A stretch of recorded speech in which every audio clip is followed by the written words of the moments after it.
When you enter the theatre to come and see the encounter, you will see that there is nothing on stage. Well, not quite true. There's a table and there's microphones, there's loads of water bottles. I stand up and I start to tell you a story.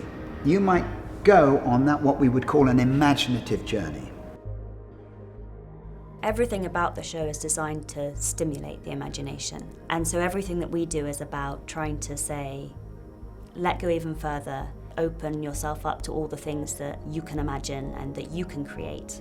The audience is kind of the artist in some way. And the head is really interesting because on one level it's a technical tool, but then it becomes other things in the production. So when Simon's speaking to this head, because it's the only other sort of thing on the stage resembling a person, it's quite an interesting object because it's like a silent person. And because we're hearing voices that are possibly coming from that head, then it animates that head in a very interesting way. One of the things quite early on I said was, it's all very well doing a show set in the Amazon rainforest using binaural sound, but I don't really have any binaural recordings of the Amazon rainforest. A year later I find myself with Simon on a very small boat heading into the Amazon with a binaural head.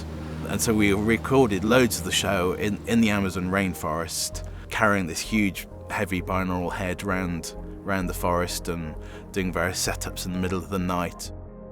We think of the imagination as bringing to life something that doesn't exist. What is extraordinary is that memory and imagination are actually the same biochemical process in the brain. You can't remember without imagining, but you can't imagine without remembering. If remembering is about what has happened in the past, and the imagination is the future, what kind of future are we creating if the imagination itself is a creative act?